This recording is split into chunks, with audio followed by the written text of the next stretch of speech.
میرے عزیزوں، بچے بچیوں، پوری دنیا کے انسانوں، اللہ کرے میرا پیغام پوری دنیا میں پہنچے، مسلم بھی سنیں، نان مسلم بھی سنیں، کہ اچھی بات تو لینی چاہیے جہاں سے بھی ہو۔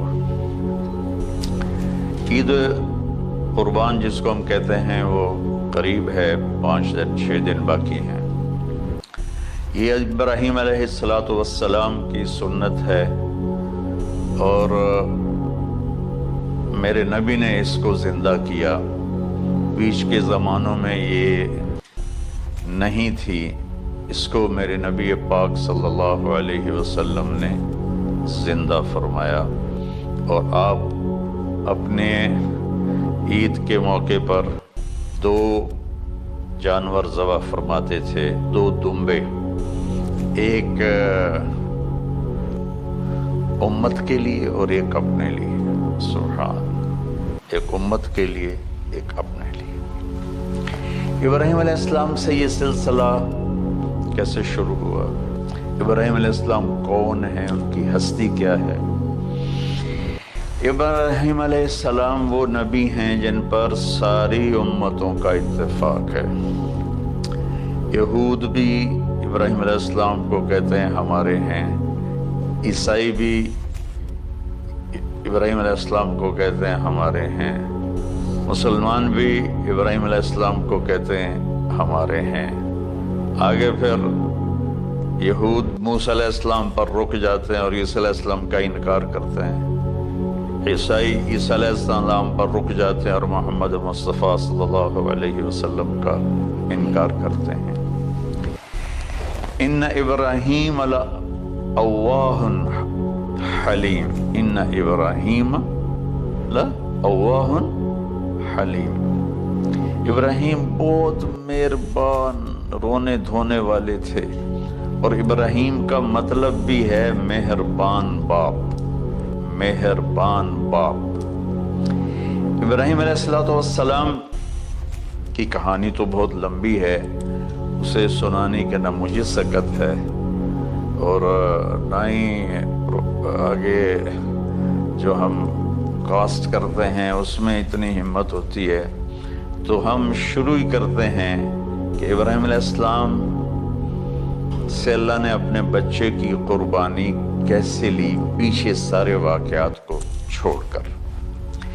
ابراہیم علیہ السلام کو جب آگ میں ڈالا گیا اور اللہ تعالیٰ نے ان کو آگ سے زندہ سلامت باہر نکالا، تو پھر انہوں نے ہجرت فرمائی اور مصر گئے۔ مصر کا جو بادشاہ تھا وہ ہر آنے والی عورت کو زبردستی ایک رات اپنے کمرے میں رکھتا تھا، تو اس نے حضرت سارہ علیہ السلام کو بھی قبضہ کر کے اپنے کمرے میں رکھا۔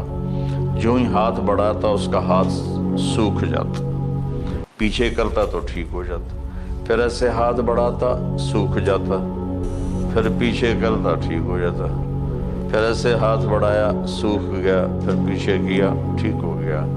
تو اس نے کہا یہ تو کوئی اور ہی بات ہے، تو اس نے اپنی بیٹی حضرت ہاجرہ وہ ان ابراہیم علیہ السلام کے نکاح میں دے دی۔ ابراہیم علیہ السلام اس وقت 70 سے اوپر جا چکے تھے، اور حضرت ہاجرہ 20-22 سال کی تھی۔ یہ 3 افراد کا قافلہ ہجرت کر کے فلسطین پہنچا، اور ابراہیم علیہ السلام کی عمر گزر گئی۔ رب ہب لی من الصالحین، یا اللہ کوئی نیک بچہ دے، یا اللہ کوئی نیک بچہ دے۔ اولاد کا نیک ہونا ضروری ہے، ڈاکٹر بنے، انجینئر بنے، عالم بنے، مفتی بنے، ان میں سے کوئی چیز ضروری نہیں، اولاد کا نیک ہونا ضروری ہے، اور اس کے لیے والدین کو ٹائم دینا پڑے گا، والدین کو محبت دینی پڑے گی، والدین کو گود دینی پڑے گی، والدین کو شفقت دینی پڑے گی، ورنہ اولاد اور ماں باپ 2 کنارے بن جائیں گے۔ کچھ تقریباً 84 سال کی عمر میں اللہ تعالیٰ نے حضرت ہاجرہ سے بیٹا دیا، سارہ کی بجائے ہاجرہ سے بیٹا دیا۔ حضرت اللہ کی حکمت تھی، اللہ بھی یہی چاہ رہے تھے، تو حضرت سارہ کو بڑی تکلیف ہونے لگی، کہنے کہ اس بچے کو مجھ سے دور کرو، اس بچے کو مجھ سے دور کرو، میں دیکھ نہیں سکتا۔ تو جبریل آئے کہ اللہ تعالیٰ بھی فرما رہے ہیں کہ اسے یہاں سے دور کرو۔ کیا کہاں لے جاؤں؟ کہا یہ ہم بتائیں گے کہاں لے جانا ہے۔ تو جبریل انسانی شکل میں اونٹ پہ سوار ہو کر تشریف لائے، اور پیچھے حضرت ابراہیم علیہ السلام اپنی اونٹنی پر، بچہ بیگم، اور آگے جبریل رہبر کے طور پر۔ فلسطین سرسبز ہے، کہیں خشک ہے لیکن پانی ہے، اچھی آبادی ہے۔ چلتے چلتے چلتے چلتے 1 مہینہ کا سفر کرنے کے بعد جب وہ علاقہ شروع ہوا جہاں کالے پہاڑ، کالے پتھر، کوئی پتا نہیں سبزے کا اور کوئی نشان نہیں پانی کا، وہاں سے چلتے چلتے چلتے 4 پہاڑوں کے اندر ایک وادی سی آئی۔ جب وہاں پہنچے تو جبریل کہنے لگے اللہ کے نبی یہاں ہاجرہ اور اسماعیل کو چھوڑ دیں۔ جب وہ آگ میں جا رہے تھے نا ابراہیم علیہ السلام، تو ایک لفظ نہیں بولے، بنا کا حسبی اللہ و نعم الوکیل۔ لیکن جب جبریل نے کہا یہاں چھوڑ دیں تو ایک دم بولے یہاں کیسے چھوڑ دوں، یہاں تو کچھ بھی نہیں ہے، یہ کیسے رہیں گے؟ کہ یہ آپ کے رب کی منشا ہے، یہاں اللہ کا گھر بنے گا، یہاں اس بچے کی نسل سے ایک آخری نبی پیدا ہوگا جو پورے عالم کو روشن کرے گا، اب چھوڑ دیں۔ تو وہ وہاں 3 دن رہے، ان کے لیے ایک چھپر سا بنایا اور لکڑیاں کاٹ کے، یا 2 دن رہے یا 1 دن، یہ تو کوئی تحقیق کوئی نہیں ہے، لیکن ایک چھپر سا ان کو بنا کے دیا ایسے، یعنی اس ایک اوپر وہ لکڑیوں کی چھاؤں کر دی اور نیچے ایسے بانس سے گاڑ دیے اور چل پڑے۔ تو حضرت ہاجرہ فرمانے لگے آپ کہاں جا رہے ہیں؟ اتنا بڑا امتحان تھا کہ جواب نہیں دینا، بس چپ کر کے چلو۔ انہوں نے پھر پوچھا آپ مجھے چھوڑ کے کیوں جا رہے ہیں؟ آگے سے خاموشی۔ چلتے چلتے 3 میل تک وہ اس طرح چلی۔ جب وہ کدئی پہنچی تو اس وقت ان کو خیال آیا یہ اللہ کے نبی ہیں، کہیں ان کو اللہ نے نہ کہا۔ تو ان کا اللہ امرک، کیا آپ کو اللہ نے کہا کہ مجھے چھوڑ دیں؟ کہنے لگے ہاں، یوں کیا۔ ایک دم ایک نئی ہاجرہ نے جنم لیا، کہ اذن، یوں گردن، اذن لن یضیعن اللہ، جاؤ پھر میرا اللہ مجھے ضائع نہیں کرے گا۔ ابراہیم علیہ السلام بوجھل دل کے ساتھ پیدل چل رہے تھے، دونوں میاں بیوی اونٹنی پہ سوار ہوئے، اور وہ اپنے بچے کو گود میں لے کر ایسے کھڑی ان کو دیکھ رہی تھی۔ یہ کوئی مہینے کے لیے نہیں جا رہے تھے، پتہ نہیں ہے کب واپس آئیں۔ اجدے بچھڑے قد ملن گے، جانے رب رحمان۔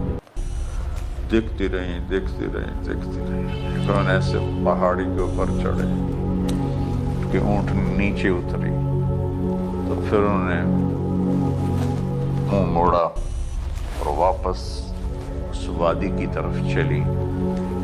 کیا وقت تھا، صبح تھی، شام تھی۔ جو ابراہیم علیہ السلام غائب ہوئے تو ایک دم آپ نے اونٹنی کا منہ موڑا ادھر ہی اور کہا ربنا انی اسکنت من ذریتی بواد غیر ذی زرع ربنا لیقیموا الصلاۃ۔ کیا طرز ہے! آپ اندازہ لگاؤ، ایک آدمی کو 84 سال کی عمر میں بیٹا ملے اور پھر اسے ایسے جنگل بیابان میں چھوڑ دیا جائے۔ تو ان کے دل پہ کیا بیت رہی ہوگی. اس دعا میں وہ درد ہے جو میرے بھی آنسو نکل رہے ہیں. ان کو 3 دفعہ قصہ سنا چکا. اے اللہ، تیرے ہی کہنے پر تو جو میرا رب ہے، یا اللہ نہیں کہا، اللہم نہیں کہا، ربنا، یا اللہ تو مہربان ہے، اس میں بھی کوئی تیری مہربانی ہوگی، تیری محبت ہوگی، تیری شفقت ہوگی.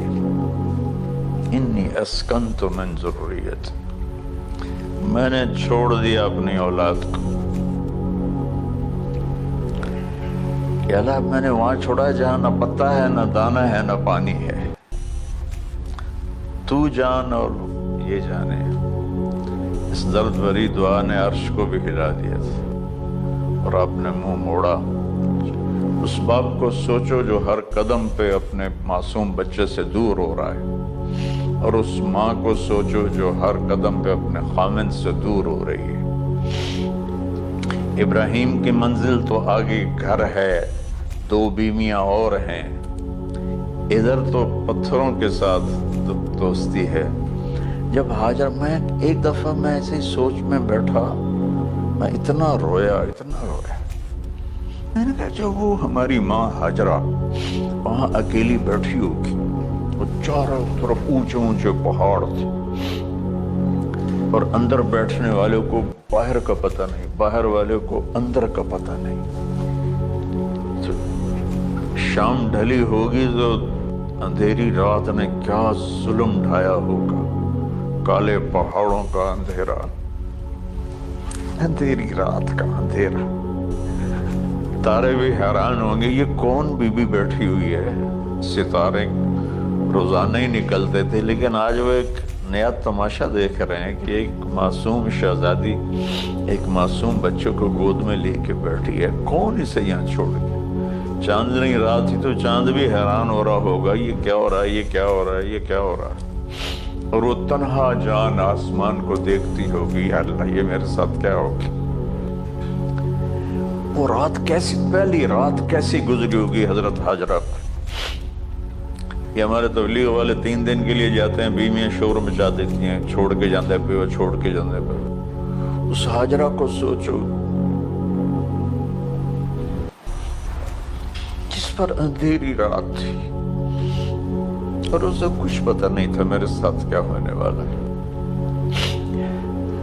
جب دن چڑھا تو سورج نے دیکھ کر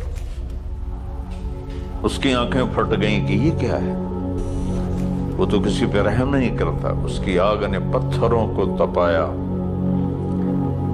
میری ماں ہاجرہ کے چھپر کو تپایا اور تڑپا کے رکھ دیا. ایک چھوٹا سی مشکیزہ تھا پانی کا، اسے گھونٹ گھونٹ پی کے ان کے منہ میں بھی ڈال رہی تھی. اس مشکیزے پر 3 دن گزرے، پانی ختم ہو گیا. ہم 92 کے حج میں پھنس گئے. مزدلفہ سے پہلے تو ہماری بس میں پانی کوئی نہیں تھا. جو اس وقت ہمارا حال ہو، ہمیں پتا تھا 2-4 گھنٹے کے بعد پانی ہے، لیکن جو اس وقت بچے بھی تھے، چیخ و پکار تھی. ہاجرہ کی چیخیں کون سن رہا تھا؟ اور ادھر اسماعیل کی دھاڑ دھاڑ شروع ہو گئی، پیاس کی وجہ سے، بھوک کی وجہ سے. بے بس ماں دیکھ رہی ہے، میں کیا کروں.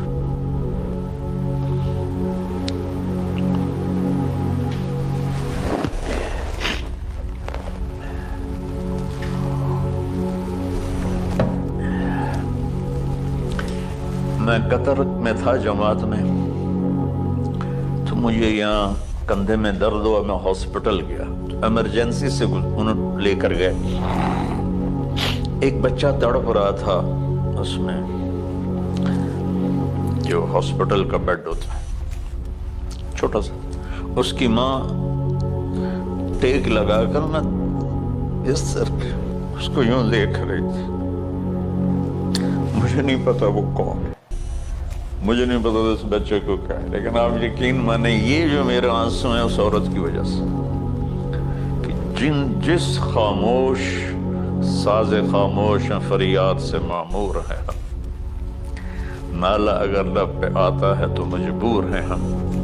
جس طرح وہ ماں ساز خاموش تھی اور اس کے چہرے پر درد پکار رہا تھا. میں صرف ایسے گزرتے گزرتے اس کو دیکھا اور میں آج رو رہا ہوں 15 سال کا قصہ یاد کر کے.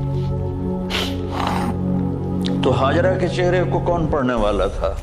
کون سی ایمرجنسی وارڈ میں بیٹھی تھی؟ کون اس کے لیے کہہ رہا تھا میں پانی لاتا ہوں کھانا لاتا ہوں؟ موت تھی دونوں ماں بیٹی کی. تو یہ بے قراری میں صفا مروہ کی دوڑ لگائی. انہیں پتا تھا کچھ نہیں ہے.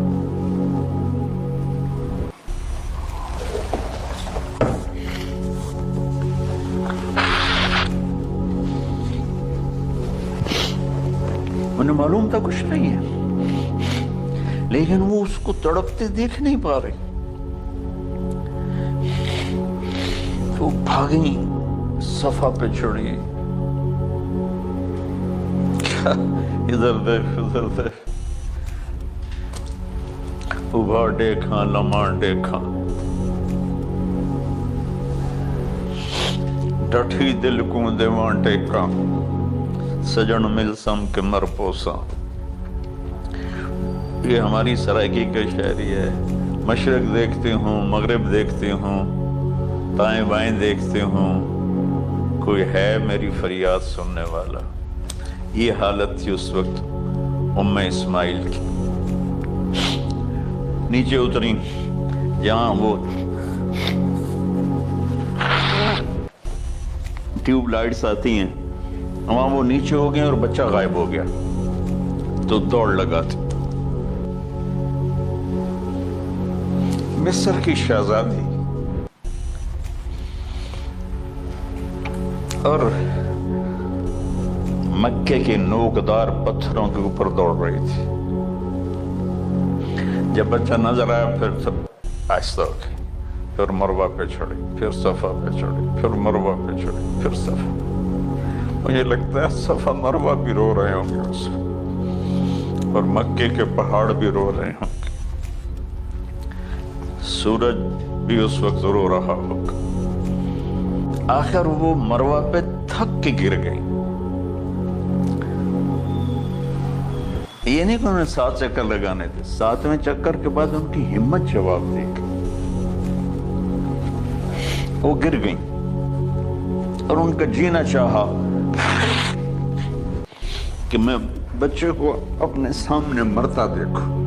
اس لیے وہیں گر گئی کہ میں اتنے مر جاؤں اتنے مر جاؤں. پھر ایسے حسرت بھری نظروں سے یوں دیکھا مر گیا کہ نہیں. تو وہاں ایک آدمی کھڑا تھا. پھر مردہ جسم میں پھر جان آ گئی. پھر انہوں نے اپنے آپ کو اٹھایا اور دوڑ لگائی. پہنچی تو آدمی غائب تھا اور پیڑیوں سے پانی نکل رہا تھا. اتنے چکر کیوں لگوائے، پہلے ہی نکال دیتے.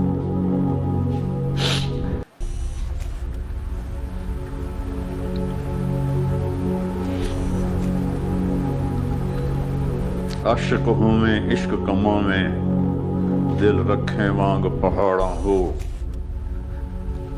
سہ صدیاں ہزار غلام میں، کر جانے باغ بہاراں ہو. منصور جے چوک سولی دیتے، جڑے واقف کل اسراراں ہو. سجدیں سر چائیں نہ باہو، توڑے کافر کہیں ہزاراں ہو. عاشق سوئی حقیقی جڑا، قتل معشوق دے مننے. سر نو جوڑے تے مکھ نہ موڑے، ہمیں 100 تلواراں کھنے. سچا عشق حسین علی دا باہو، سر دتے تے راز نہ بن.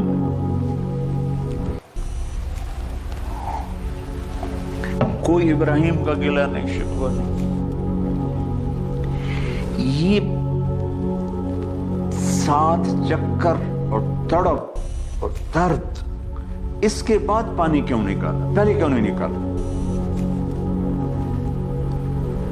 کہ عشق کا راستہ ہی ہے. میرے گھر کے راستے میں کوئی کہکشاں نہیں ہے. راستہ عشق عشقہ سے. اشکا کہتے ہیں آکاس بیل جو درخت کو چمڑ جاتی پیلی، تو وہ درخت اس کا ایسا عاشق ہوتا ہے سب کچھ اس کو کھلا کے خود خوش ہو کے جل کے پالن بن جاتا ہے.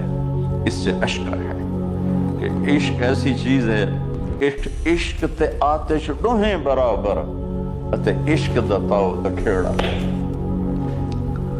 آتش ساڑے کخت کا نیرا،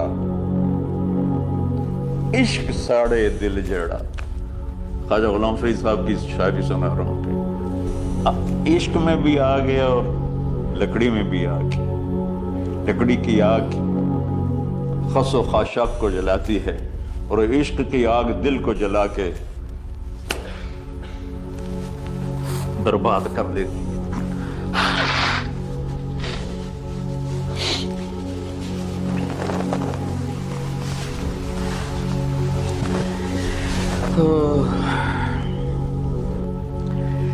یہ دنیا میرے بھائی بہنوں امتحان کی جگہ ہے. ہم اسے جنت بنانا چاہتے ہیں، ہم یہاں اپنی مرضیاں پوری کرنا چاہتے ہیں.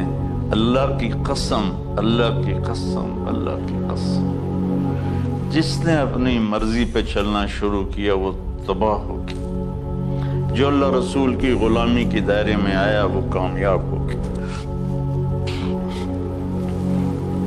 دیکھا تو پانی ابل رہا ہے، ابل رہا ہے، ابل رہا ہے، فوارے مار رہا ہے. تو اس وقت عبرانی لینگویج تھی تو ان کا زمزم زمزم، ٹھہر جا ٹھہر جا ٹھہر جا. وہ نیچے زور، اللہ کو بھی یہی منظور تھا، وہ نیچے زور. میرے نبی نے فرمایا اگر میری ماں زمزم نہ کہتی تو پورے عرب کو یہ پانی سیراب کر دیتا. اور آپ حیران ہوں گے آج کل تو بہت زیادہ ایڈوانس ہے سائنس. تو سعودی گورنمنٹ نے کہ یہ اس کا سورس کیا ہے، یہ پانی کہاں سے آ رہا ہے، طائف تک ساری زمین کو کھنگالا، کوئی اس کا پیچھے سے لنک نہیں ہے. کہیں چشمہ ہوتا ہے نا تو پیچھے لنک ہوتا ہے، کہیں سے پانی نکل ہوتا ہے پیچھے سے لنک ہوتا ہے. زمزم کا کوئی لنک نہیں. جو ہی موٹر چلاتے ہیں تو 8-9 جھرنے ہیں سوراخ، وہاں سے پانی ابل ابل کے آنا شروع ہو جاتا. اور جو ہی موٹر بند کرتے تو جھرنوں کا پانی بند ہو جاتا. اس میں نہ مچھر ہے، نہ اس میں کوئی کیڑا ہے، نہ کوئی مکوڑا ہے، پاک صاف پانی. زمزم زمزم.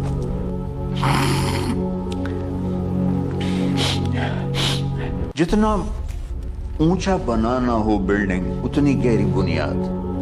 اس ماں بیٹے سے محمد مصطفیٰ نے آنا ہے تو پھر بنیاد تو گہری ہوگی نا، ایسے تو نہیں ہے نا.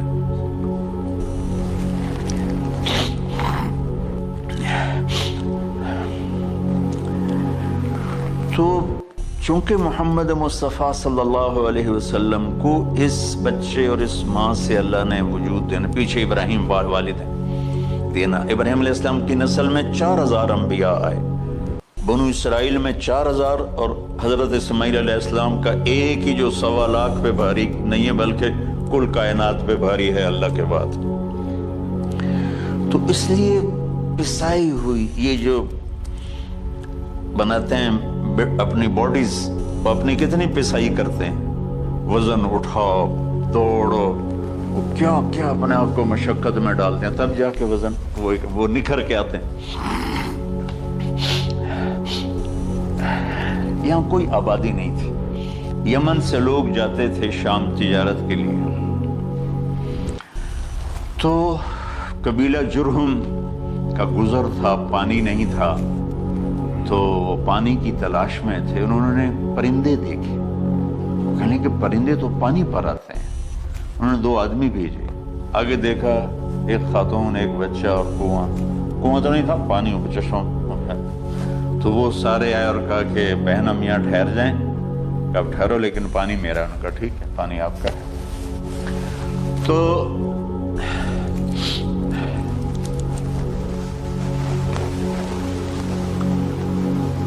ایک سال کے بعد اجازت ملی، جاؤ مل کے آؤ. مل کے آئے. جس گھاٹی سے ابراہیم کو جدا کیا تھا اس پر کتنی دفعہ حضرت ہاجرہ کی نظر پڑتی ہوگی.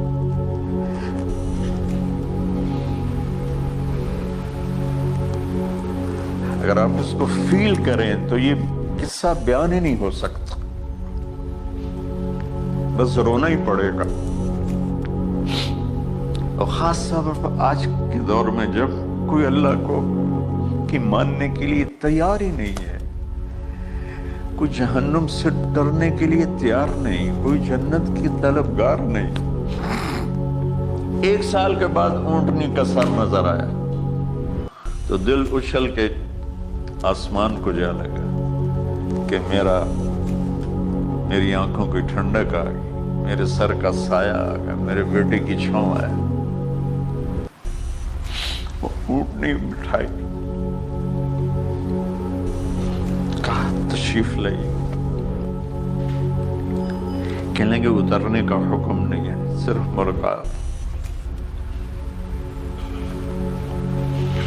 نہ آتے صبر آیا ہوا تھا، صبر توڑ کے پھر جا رہے ہیں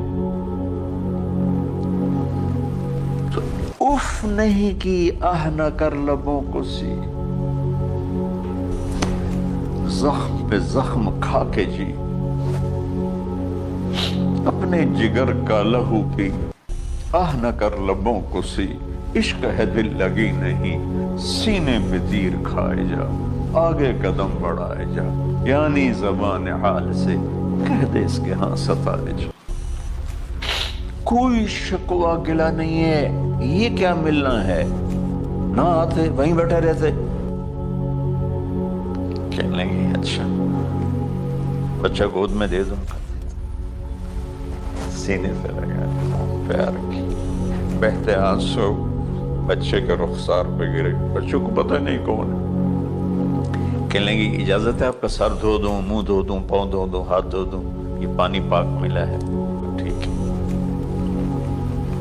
واپس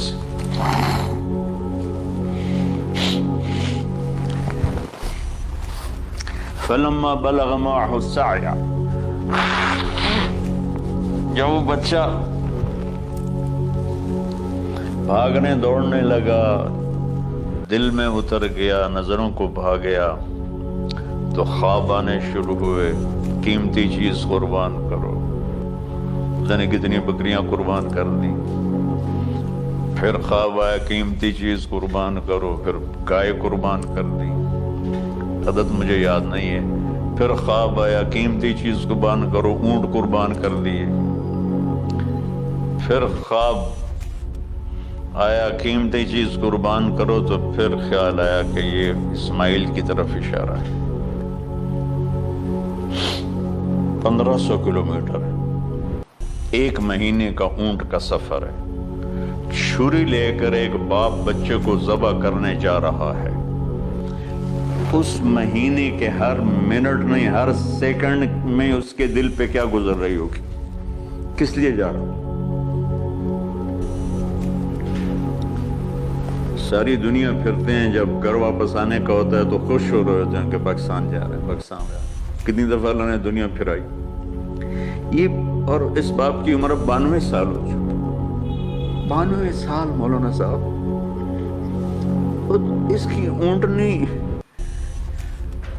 کے قدم کے ساتھ نہیں، ہر سیکنڈ کے ہر کروڑویں حصے میں ابراہیم کا دل پھٹتا ہوگا کہ اس معصوم بچے کو ذبح کیسے کروں.